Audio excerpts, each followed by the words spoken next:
Nous, c'est Mickaël et Céline. On voyage avec nos deux garçons dans notre pick-up Célu qu'on a appelé Hector dans toute l'Amérique du Sud. Allez, on est reparti. On prenait la route en direction de Montpos, une super petite ville très calme avec ses églises colorées, son festival de jazz, ses ruelles paisibles et ses différentes espèces végétales, en bordure d'une rivière. Bref, tout le profil du site idyllique pour se ressourcer. Mais ça, c'était avant le drame. Hector avait décidé de ne plus avancer sans savoir vraiment pourquoi. J'essayais tant bien que mal de le réparer, mais rien n'y fait. La source du mal était plus profonde. Allez, en route pour le garage Mitsubishi le plus proche, à 300 km d'ici tout de même, à 20-25 km/h en descente et le vent dans le dos. On prend des forces avant de reprendre notre longue route jusqu'au garage, heureusement réparé dans la journée. Nous voilà de nouveau sur la route pour de nouvelles aventures. Alors bienvenue dans cette nouvelle vidéo.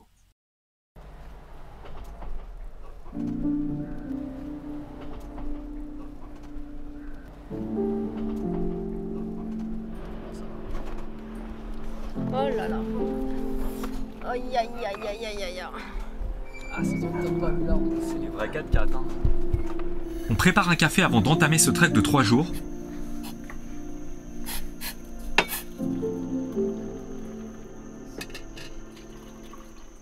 Aujourd'hui, on part en trekking dans les montagnes de la Sierra Nevada pendant 3 jours à la rencontre des Indiens Kogi avec notre guide Alexander. On a chargé les sacs. On va prendre son 4x4 pour y aller. D'après ce qu'il nous a dit, il y a environ 1 heure de route. On devrait marcher, je crois que c'est 12-13 km maximum, donc c'est pas la journée la plus difficile.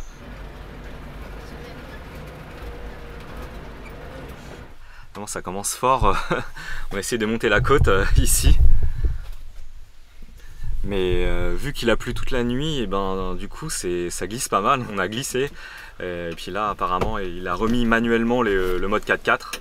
Donc apparemment c'est au niveau des roues, il doit tourner quelque chose pour mettre le mode 4x4.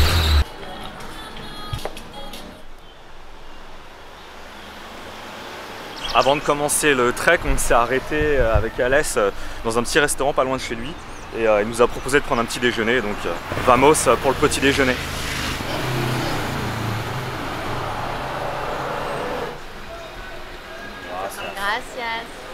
C'est une sorte d'omelette avec des légumes. On a trouvé les coordonnées d'Alès sur internet, il y avait peu de commentaires pour nous convaincre de le contacter, mais on a suivi notre instinct. La première impression fut bonne, heureusement, et en plus Alès il est pas difficile, quand tu lui demandes si ça va, il répond toujours Muy bien.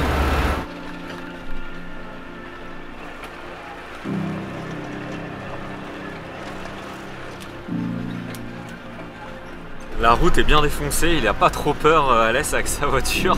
Ah, je sais pas si on leur a emprunté cette route avec Hector quand même. Hein. Elle est peut-être un peu trop défoncée pour nous.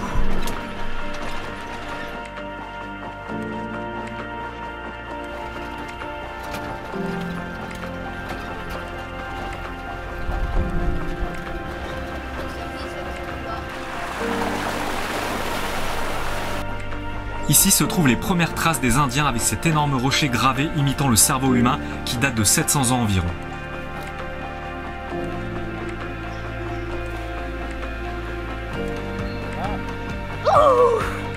Il nous reste encore un peu de piste avant de continuer notre découverte à pied. Alors l'endroit qu'on voit ici sur la montagne, c'est le passage qu'on va prendre dans la journée. Ah, ça promet une belle randonnée pour aujourd'hui. Hein.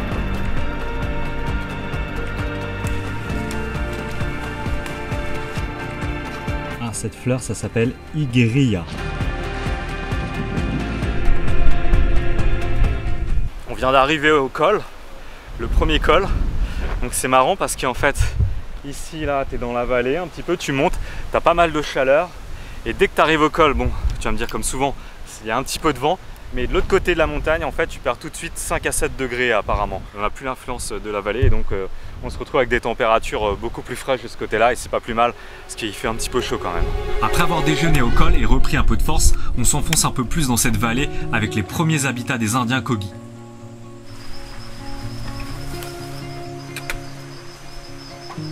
Il y a Alès qui nous propose un café en plein milieu du chemin comme ça, donc il se pose, il sort de son sac, il a tout ce qu'il faut, il y a un réchaud, il y a bien sûr le café, la bonbonne de gaz.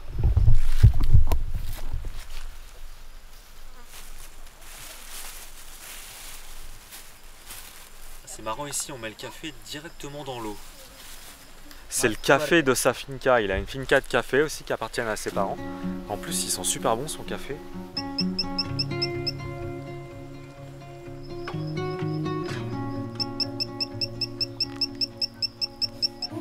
Nous voilà arrivés à notre finca pour passer la nuit. On était tous agréablement surpris de trouver ce chalet au milieu de nulle part. Comme on était arrivé tôt, Alès nous propose de nous rendre jusqu'aux vestiges d'une des dernières maisons de l'époque des colons espagnols. Ça a été passé.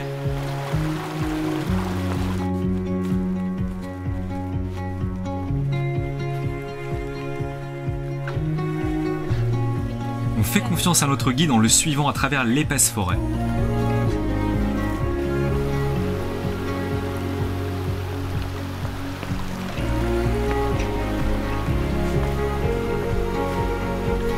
C'est incroyable.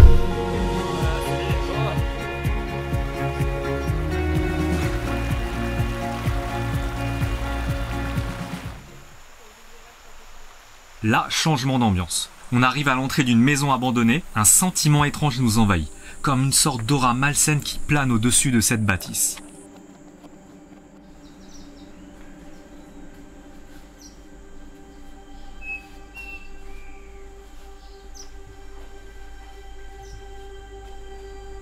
On se trouve dans une maison qui a été construite par des esclaves africains et puis colombiens, indiens de l'époque, il y a 300 ans. La maison a été fabriquée par les esclaves pour les colons espagnols et apparemment, Alès me dit que ce type de construction d'architecture en fait c'est typiquement espagnol. Es la última. Sí, es a 1 kilómetro hay la última y ellos normalmente habitaban donde podrían llegar a caballo, Sí. para caminar no, solo aquí era posible el caballo, entonces por eso habitaron los españoles en la región, Sí. hasta donde llegaba el caballo. Si el caballo no iba, no avanzaban más.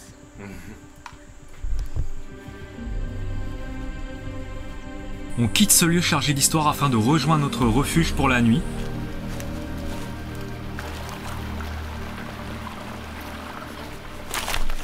Tu vas réussir à te baisser pour passer sous le barbelé? Mais ouais, regarde ça, toute cette souplesse.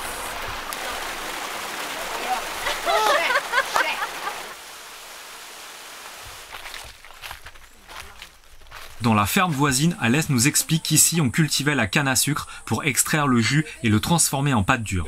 On introduit en fait la canne à sucre par ici et en tournant ça la presse, ça fait du jus qu'on récupère à l'intérieur. Là qu'on récupère en fait le jus, le sucre de la canne à sucre.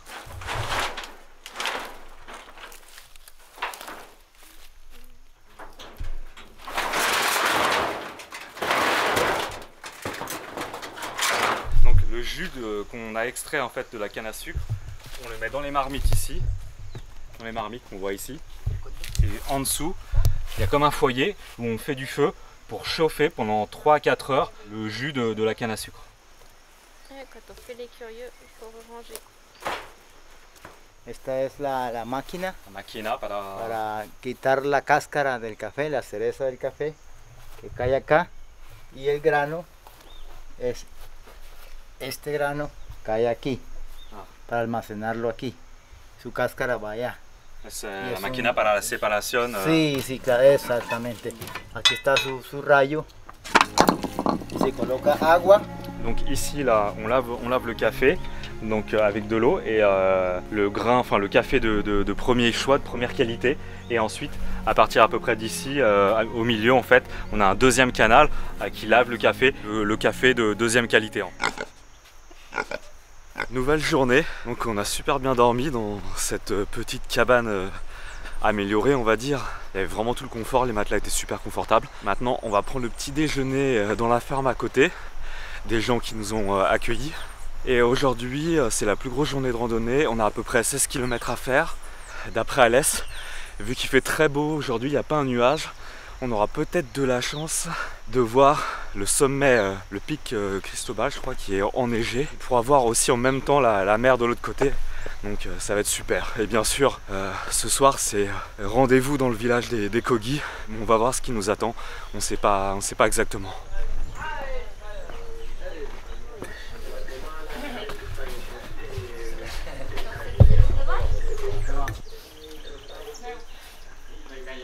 Il y a 3 bacs de tri sélectif pour les différents déchets. Tu as une partie plastique, tu as une partie pour les ordures ménagères, tu as une partie pour le métal. On est au fin fond de la montagne, on est au milieu de nulle part et les gens ils font quand même le tri. C'est quand même assez incroyable. Alors ce matin, pour le petit déjeuner, on a des tranches de pain de mie avec du beurre, on dira dessus.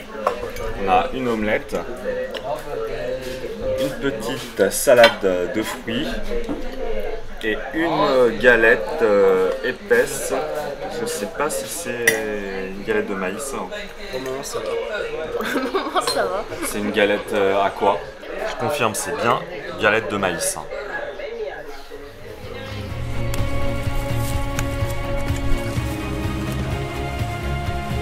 On vient d'arriver au sommet. Alès, il vient de nous dire qu'on a mis 55 minutes pour monter et depuis qu'il fait des randonnées, c'est le record. La moyenne, c'est à peu près 1h30 pour monter ici.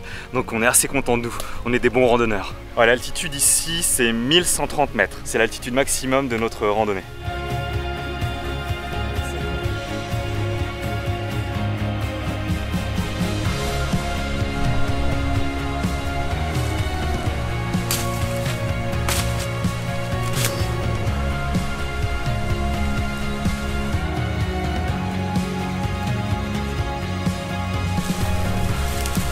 Cette randonnée est vraiment superbe. Avec ses paysages variés entre mer et montagne, on en a plein les yeux. C'est vraiment incroyable.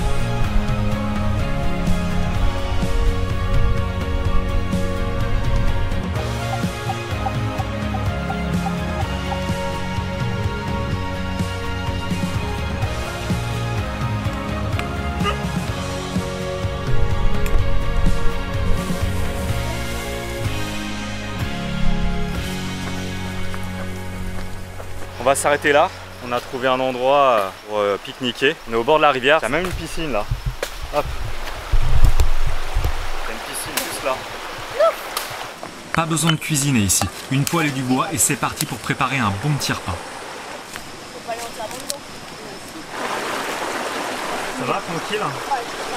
Ah, cette odeur de bois brûlé, ça nous rappelle les feux de camp qu'on faisait en montagne chez nous.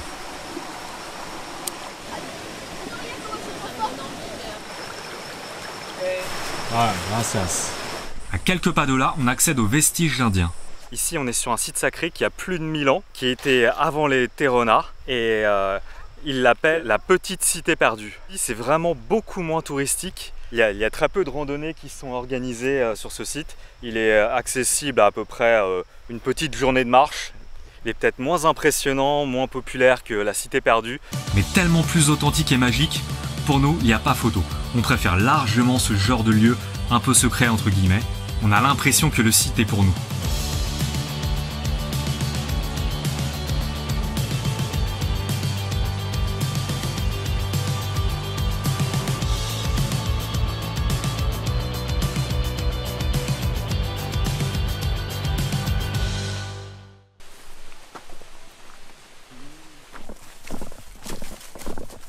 On est arrivé de nuit dans ce village Kogi.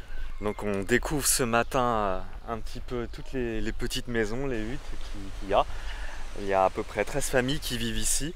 Ça fait maximum, ça fait aux alentours de 70 personnes. On va monter un petit peu au niveau des zones de culture et ils vont nous expliquer un petit peu la façon de vivre, la culture, leurs croyances. La journée d'hier nous a bien achevé et Céline a un peu de mal. Tu vas survivre? Ouais.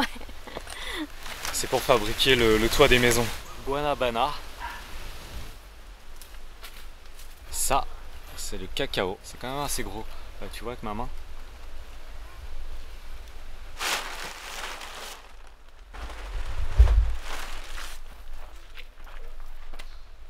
C'est la même machine qu'on avait vue, c'était hier.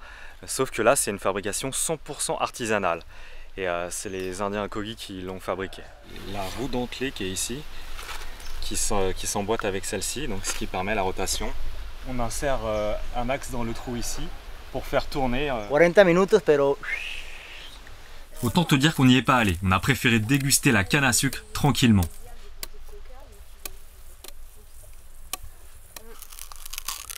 Hyper sucré, c'est vraiment super juteux.